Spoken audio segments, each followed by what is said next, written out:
How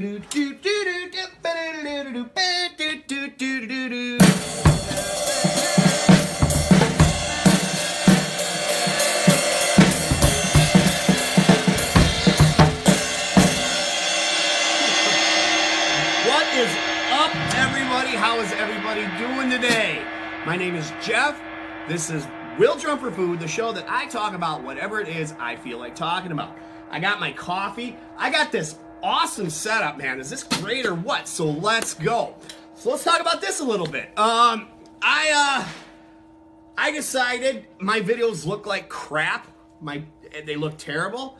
I mean, as much as I love my drum set background, it's not the most conducive thing, especially with like all those boxes and stuff I use to ship out drum sets when I sell them. So I decided, I went on Amazon and I spent like a total of $18. And this actually is not drape or curtains. What this is 2 tablecloths for like big tables you see at like when they set up a greeting table at a hotel or something. That's actually what these are. They're like 90 by 120. So I bought 2 of them, set them up, and I got these lights, these up lights. Perks of my old industry, or my industry. I'm a audiovisual tech, and one of the companies I was working for, they had these lights. They're old, they were out of date. They were just gonna throw them out. I'm like, well, I'll take them. And you know, they sat for years over there because they weren't really good for using as lights. Like taking out lights to gigs. They're big, they're bulky, they're hard to change colors on, but for this, man, they're perfect. So I finally found a use for them.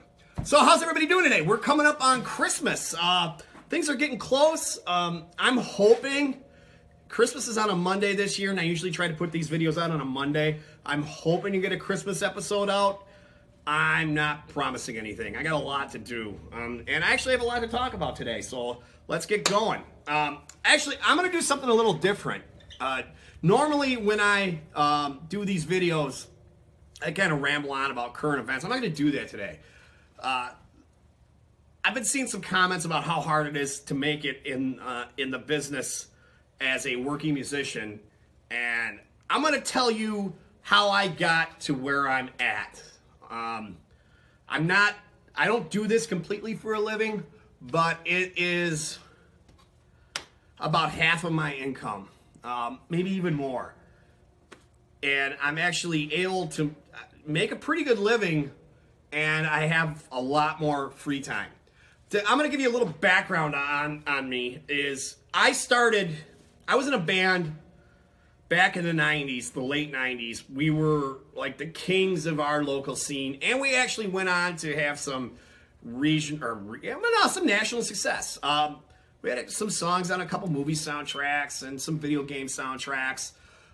You know, things were kind of rolling, but I made my exit, and I decided, you know what? I'm done with this. I'm done trying to be a rock star. I'm just gonna get a real job. So, as I was talking about before, the audiovisual end of things, that was really natural for me to fall into because of my experience with musical equipment and recording and things like that. You know, it made a lot of sense for me to go into that job. So I got into it. I started working for this company, and it's something I've been doing on and off. Well, mostly on actually for 20 years. I mean, I got out of it for a while. But now I was out of it for about 4 or 5 years, but then I eventually got back into it because it became apparent. It's like, this is the only job I can stand doing.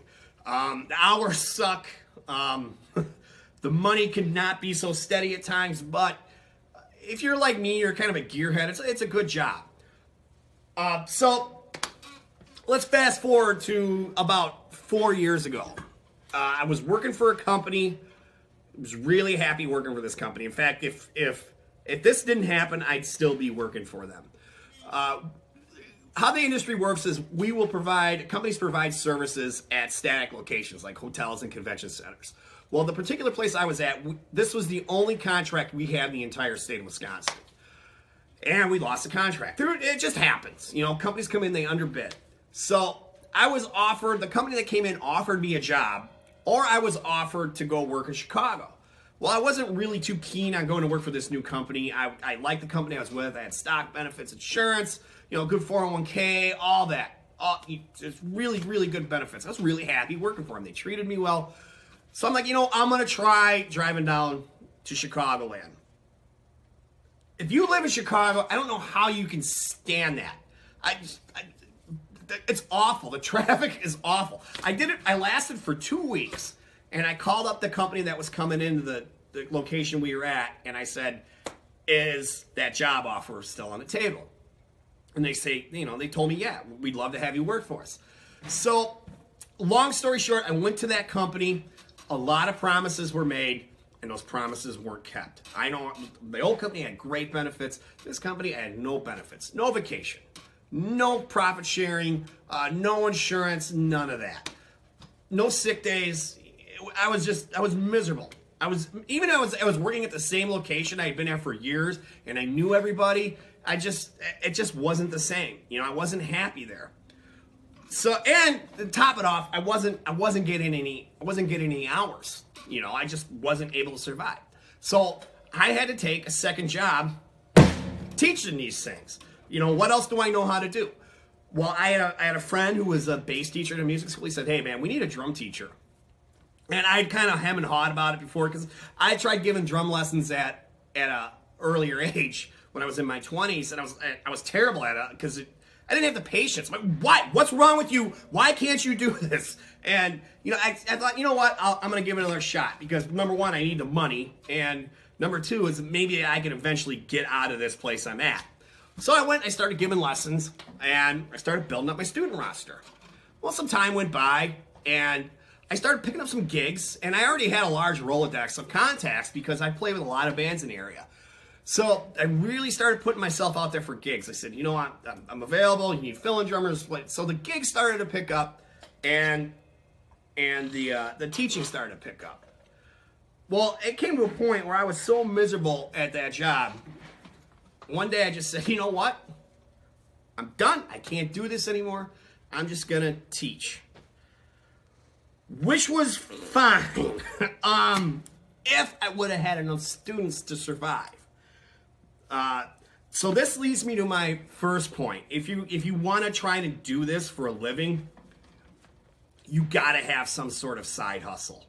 I live in an area where maybe you're different. Maybe you live in an area where, first of all, you got to be qualified. You can't be giving drum lessons or trying to make it as a drummer if you don't have the skills. So we're just assuming that right off the bat. We're assuming you have the skills, all right? But you also have to live in an area where the population is such it can provide enough business for you to keep going. I don't live in an area like that. I live in a small area, you know, a small rural area. Maybe in my immediate half-hour radius around my hometown, there's maybe 25,000 people, maybe 30, 40 on the high end. So it's not that big of an area. That would be considered a small town. I mean, I live in an area where there's a lot of like towns with like 6,000 or 7,000 people. So there's just not a lot of business for a drum teacher. And plus there's competing schools and things of that nature. So I was in this boat where it's like, I want to teach, but I'm not making enough money teaching. I got to have some sort of side hustle. Well, that leads me to the audiovisual thing. Is with the AV, it provided me with a good, reasonable side income, because there's freelance work in this business, and there's tons of it, and it pays really good. You just have to drive. You got to figure out how to get into it. So one of my old bosses at a company I had worked for back in the 90s, he had started his own company. So I contacted him and I said, hey man, look, I'm available. You need work, or you need help? I'm available. He was like, yeah, it's great. So what it was is he didn't have enough business to keep me on as a full-time employee, but he had enough where he could bring me on in the busy season, you know, sometimes 5 days a week, you know, but usually at least 2 or 3. And at a freelance day rate, that's some pretty good money, you know. So with the side hustle of the audiovisual and the teaching, I was well on my way. What put me over the top financially is to where for about 7 months out of the year, 7 or 8 months out of the year, I make more money than my wife, who's in a management position, and I definitely make more money. I probably make the same amount of money in that amount of time as I did working 40-hour weeks at my old job. What really put me over the top was the amount of gigs I was able to get because I adapted to a changing climate. That leads me to point number 2, is you got to understand your surroundings and what is in demand. Okay, I can sing. I'm a pretty good singer. So singing drummers, guys that are singers in bands, they love having another guy in a band that can sing lead or just even backups. They love it because it takes some pressure off them. You go sing 4 hours a night, 3 nights a week. It takes a toll on your voice. So the fact that I can sing puts me in demand as a player with some of these acts around here. So I go in and I sing 4 or 5 songs a night. It just takes some pressure off them. And the other thing I did was I downsized my equipment and I appropriate equipment for the types of gigs I was doing. I got this big ass Vistalite, great drum set, but it's loud. This is not realistic to go out and play gigs with. Most of the time it sits right here in my basement. But what I did do is I bought a small single-lane bop kit or jazz kit with a 20-inch bass drum. So that's, as far as acoustic gigs go, it's really nice where you can get it in the corner. It's nice and small. I just bring that 20-inch kit with the 12-inch rack and a 16-inch tom and a ride and a crash. And I just played real quiet like hot rods. So that's one thing I did to adapt to the situation. The other thing I did was I bought an electronic drum set. I wasn't sold on this at first. I'm not a fan of E-drums at all. They're not, as far as playability goes, I don't care what anybody says. I've played the high-end Rolands. They're better, but it's not the same as playing an acoustic kit. It's not as enjoyable for me. But I like to make money. So I bought this Roland TD11, which I'm not a big fan of the sounds, but it gets the job done. I'm able to go play these gigs at these little supper clubs, these corner bars that they don't require a lot of music. And I can go in there with an acoustic duo, me and a guitar player. We'll switch off singing songs. I can change sounds up, which is cool. So we can do a hip hop song. I'll bring up an old Roland 909 sound and I'll rap over it. And because of this, because I adapted, I made my employability as a musician skyrocket.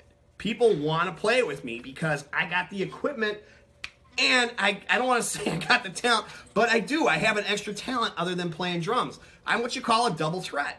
I can sing and I'm not a bad singer. So, if you want to make if you want to make the jump into becoming a full-time musician, you got to plan accordingly. It's not something, well, first of all, you're not going to be able to do it full-time. Unless you're a teacher in a populated area where you can get a lot of students, just the odds of you being able to do this full-time are really, really slim. So you need a side hustle, and you need to make yourself marketable as a player. All right, I hope this is some good advice. I'm at a point in my life where I am more happy with what I'm doing for work. It's great. And I actually have less free time in the busy season than I did before. Way less free time with gigs and work. But first of all, the money's better, and I'm working for myself. I'm not going punching a clock anymore and just being miserable all day. I'm pretty much working for myself as a freelance audiovisual tech and a musician and a teacher. So I hope this is some good advice. Click that subscribe bell, or subscribe bell? No, the subscribe button. You click the button and you hit the bell. I'm sorry if I wasn't entertaining and goofy today. I'll try to be so next time. I will see you guys next time.